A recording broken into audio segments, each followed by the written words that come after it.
आज देखते हैं आपका अगला टॉपिक चतुर्भुज क्वाड्रिलेटरल। चतुर्भुज क्या होता है?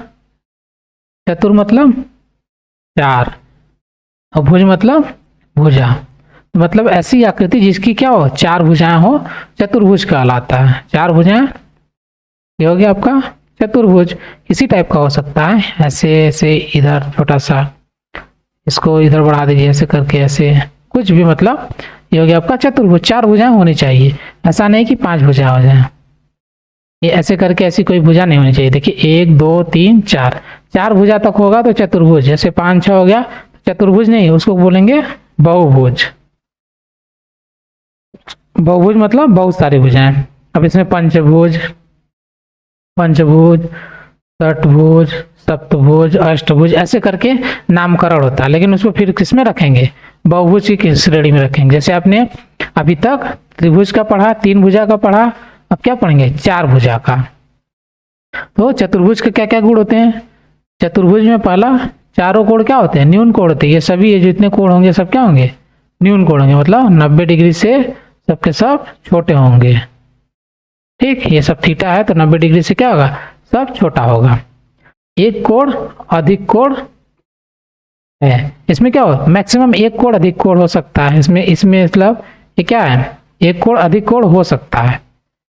एक कोण समकोण भी हो सकता है। ठीक है, एक कोण समकोण हो सकता है, जैसे इस तरह से आपका ये हो गया, उसके बाद ऐसे करके फिर ये। ठीक, ये आपका 90 डिग्री का हो गया।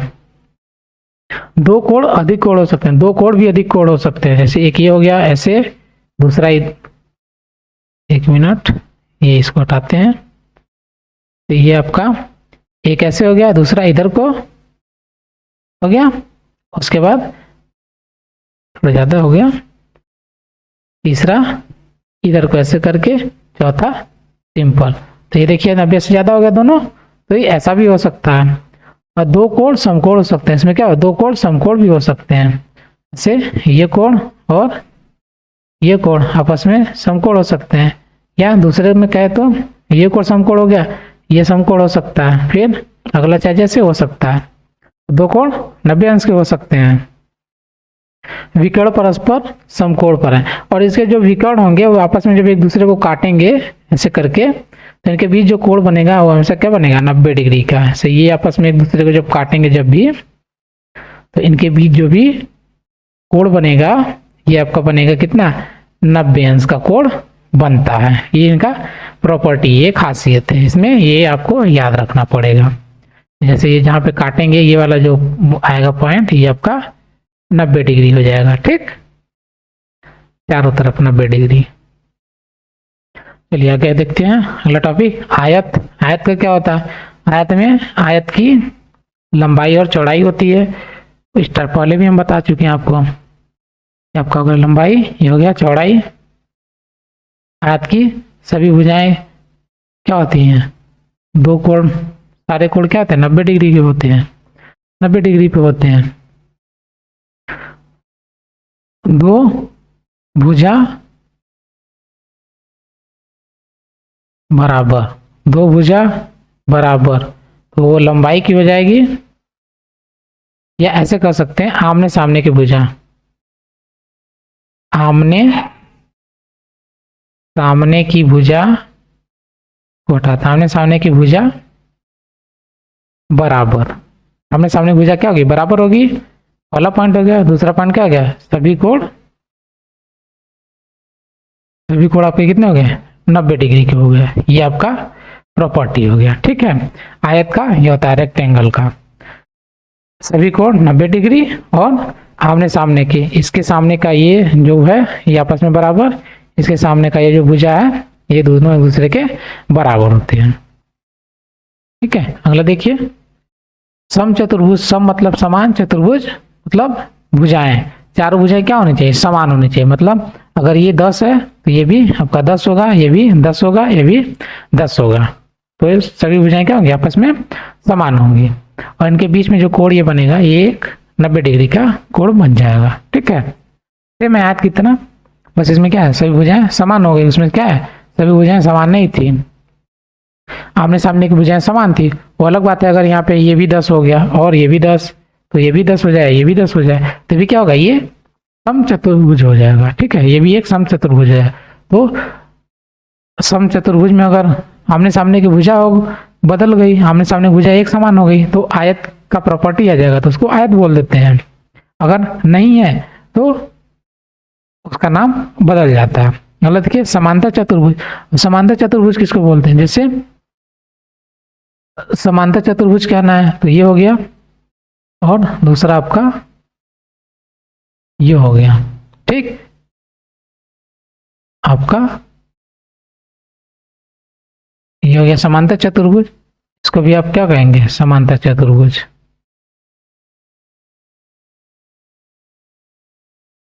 ये हो गया आपका, ये हो गया। ठीक, ये आपका समांतर, ये मतलब एक दूसरे के समांतर है, ये भी एक दूसरे के समांतर है, ये एक दूसरे के समांतर है। ठीक, लेकिन ये एक दूसरे के समांतर नहीं है, ये एक दूसरे के समांतर नहीं है, लेकिन ये सब तो समांतर है ना एक दूसरे के, इसको बोलेंगे समांतर चतुर्भुज। इसमें क्या होता है, दो भुजाएं एक दूसरे के समांतर होती हैं, समांतर होती हैं। ठीक, जैसे रेल की पटरी हो गई, क्या होती है ना, हम समांतर सीधे लाइन में होती है, वो कभी एक दूसरे से नहीं मिलेगी। आप जिसको जितना भी बढ़ाएंगे क्या की बढ़ती चली जाएंगी, आपस में कभी मिलेंगे नहीं। ऐसे इसको भी बढ़ाएंगे आगे, वे भी आपस में नहीं मिलेंगी। ठीक है, ये हो गया आपका समांतर चतुर्भुज। आगे देखिए, वर्ग, वर्ग का तो सिंपल है, सभी भुजाएं क्या होंगी, सभी भुजा बराबर, और दूसरा क्या हो गया आपका, सभी कोण 90 डिग्री। ठीक है, आपका कोई वर्ग है, सभी भुजाएं आपस में क्या होंगी, बराबर हो जाएंगी। आपका सारी भुजाएं आपस में बराबर, ये बराबर है, ये बराबर है एक दूसरे के, सब एक दूसरे के बराबर, मतलब इसमें हो जाएगा लंबाई बराबर चौड़ाई, दोनों बराबर हो जाएंगे। तो आयत की जगह, आयत अगर होता तो ये क्या होता है, ये लंबाई है, इसके सामने की भुजा ये बराबर होती है। ठीक, लेकिन वर्ग में क्या है, ये सारी भुजाएं आपस में एक दूसरे के बराबर हो जाएंगे, तो ये वर्ग कहलाएगा, स्क्वायर। अब देखिए आपका आ गया प्रश्नावली 5.7। इसमें पहला क्वेश्चन देखते हैं, कह रहा है सत्य और असत्य बताइए।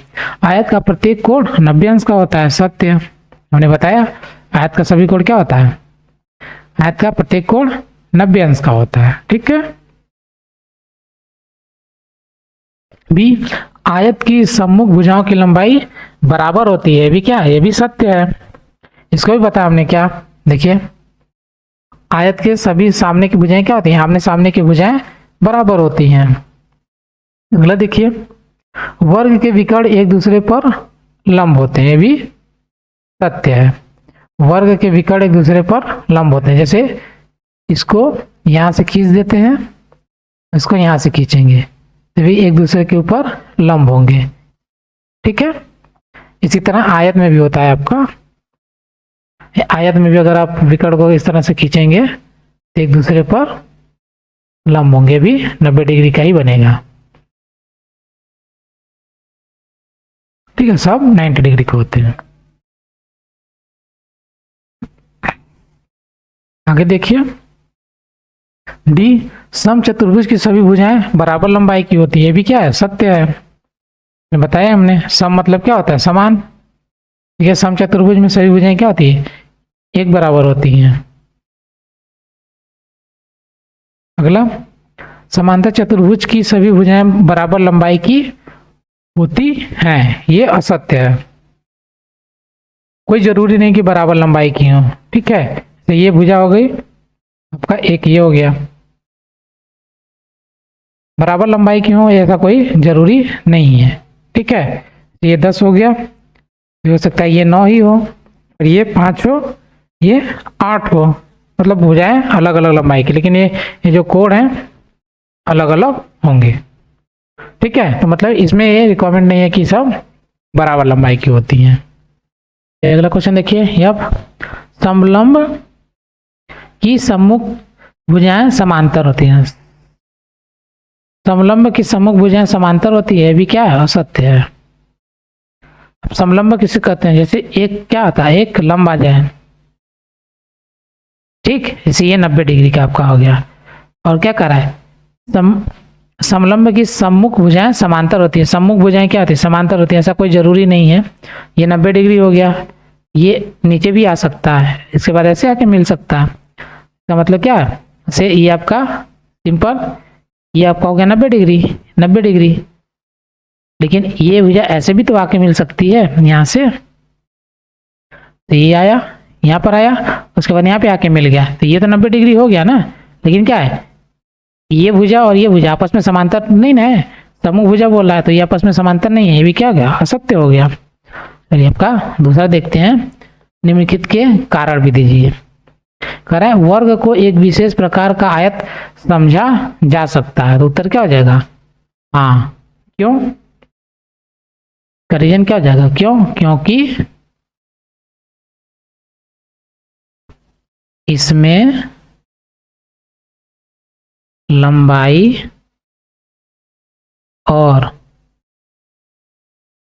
चौड़ाई एक समान होती है, लेकिन आयत में लंबाई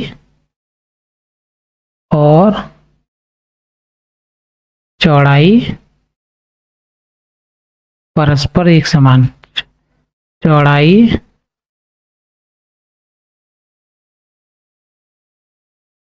परस्पर समान होते हैं। ठीक है, ऐसे ही आपका ये आयत हो गया। अगर ये 10 है तो ये भी 10 होगा, ये 5 है तो ये भी 5 होगा, ये आपका आयत हो गया। लेकिन वर्ग होगा तो अगर एक 10 हो गया तो ये भी 10 हो जाएगा, ये भी 10 हो जाएगा और ये भी 10 होगा। ये आपका हो गया लंबाई, ये आपका हो गया चौड़ाई। ठीक, लंबाई और चौड़ाई क्या होती है? अलग अलग होती है, या इसको लंबाई और चौड़ाई परस्पर समान होती है, ऐसा ना लिख के लंबाई और चौड़ाई अलग अलग, अलग अलग होते हैं, ऐसा लिखते हैं। ठीक है, तो ये आपका वर्ग हो गया। अगला देखिए, बी दिया है, आयत को एक विशेष प्रकार का समांतर चतुर्भुज समझा जा सकता है। इसका उत्तर भी क्या हो जाएगा? हाँ, समझा जा सकता है। क्यों? इसका उत्तर देखिए, क्योंकि इसमें सभी भुजाएं एक दूसरे के समांतर होती हैं। ठीक, इसका रीजन यही हो गया, आयत को एक विशेष प्रकार का समांतर चतुर्भुज समझा जा सकता है। क्यों? क्योंकि इसकी सभी भुजाएं एक दूसरे के समांतर होती हैं। जैसे आयत का ऊपर है ना, सब क्या है, 90 डिग्री का होता है, ये भी 90 डिग्री, ये भी 90 डिग्री, ये भी 90 डिग्री। बताया था जब 90 डिग्री है तो क्या होगा, सब सीधा सीधा ऊपर ही जाएगा। ये अगर सीधा गया तो ये भी सीधा जाएगा, ये सीधा गया तो ये भी सीधा जाएगा, तो ये आपस में क्या हो जाएंगे, समांतर ही हो जाएंगे। ये भी आपस में क्या हो जाएंगे, समांतर हो जाएंगे। इसलिए इसे एक विशेष प्रकार का समांतर चतुर्भुज समझा जाएगा। अगला सी देखिए, सी आपका दिया है, वर्ग को एक विशेष प्रकार का समचतुर्भुज समझा जा सकता है। ये भी सही बात है। क्यों? देखिए,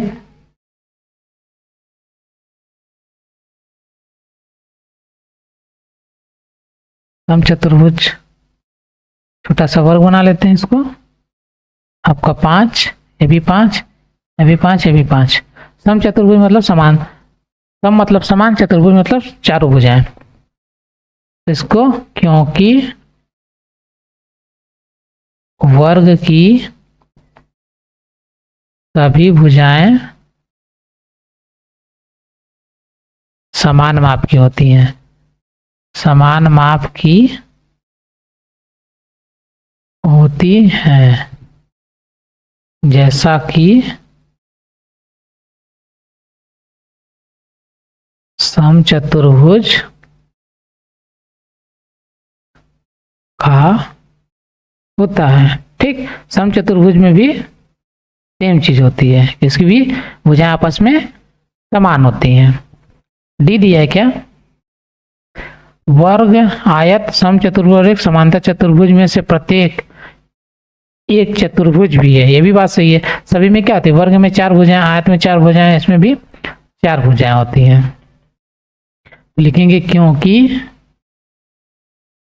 इन सभी में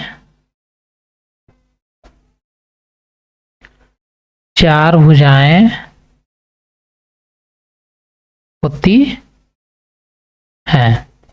ठीक, सभी में 4 भुजाएं होती, इसलिए इसको क्या कहते हैं, चतुर्भुज बोलते हैं। ई दिया है, वर्ग एक समांतर चतुर्भुज भी है।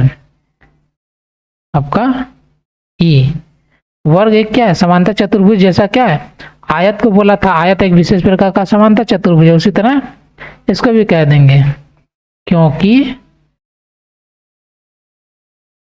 इसके सभी भुजाएं समांतर होती हैं। ठीक, देखिए इसकी सभी भुजाएं एक दूसरे के समांतर होती हैं। ठीक है, ये हो गया, ये इसके समांतर, ये वाला इसके समांतर हो गया। ठीक है, तो ये एक दूसरे के समांतर होती हैं। तो ये आपका कंप्लीट हो गया क्वेश्चन नंबर 2। अगला देखिए 3, एक बहुभुज सम, क्या है सम बहुभुज, इसका मतलब एक बहुभुज सम होता है यदि उसकी सभी भुजाएं बराबर हों और सभी कोण बराबर हों। क्या आप एक सम चतुर्भुज की पहचान कर सकते हैं? एक सम चतुर्भुज की पहचान क्या होगी? एक सम चतुर्भुज की पहचान कैसे करेंगे? रेगुलर क्वाड्रिलेटरल की पहचान आप कैसे करेंगे? देखिए इसको, से आपका एक सम चतुर्भुज हम बना देते हैं, कोई सा भी, तो ये आपका 10, ये भी 10, ये भी 10, ये भी 10। इसकी पहचान कैसे करेंगे? सबसे पहले आपका भुजा की माप से, ठीक, पहला हो गया। दूसरा किससे हो जाएगा आपका? देखिए, तो इसमें भुजा की माप से हम क्या करेंगे? समचतुर्भुज का, ये समचतुर्भुज मालूम करेंगे। दूसरा क्या हो सकता है? कोण भी हो सकता है, कोण द्वारा, ठीक, कोण, भुजा और कोण द्वारा, तो सभी 10-10 हो जाएगा। तो क्या हो जाएगा? तो ऐसे में एक, अभी तक हम जितना पढ़े हैं सभी में क्या है, एक चीज का मान है, सब में 10-10 है। अब ऐसा आकृति कौन सा था जिसमें सभी भुजाएं 10-10 था? वो एक वर्ग था। ठीक है, वर्ग में क्या था? सभी भुजाएं समान थी। जैसे ये 10 है तो ये भी 10, ये भी 10 और ये भी 10। ठीक है, तो ये दोनों को पूरा करता है ये, तो इसलिए क्या हो जाएगा? ये आपका आंसर वर्ग हो जाएगा। अगला क्वेश्चन देखते हैं। अब आपका आगे अगला टॉपिक बहुभुज, पॉलीगन। हमारे चैनल पर वीडियो देखने के लिए धन्यवाद। ऐसे ही और वीडियो देखने के लिए प्लीज हमारे चैनल को लाइक, सब्सक्राइब करें और बेल आइकन को प्रेस करें, जिससे हमारी हर वीडियो की नोटिफिकेशन आप तक पहुंचे। वीडियो को अपने दोस्तों को भी शेयर करें। धन्यवाद।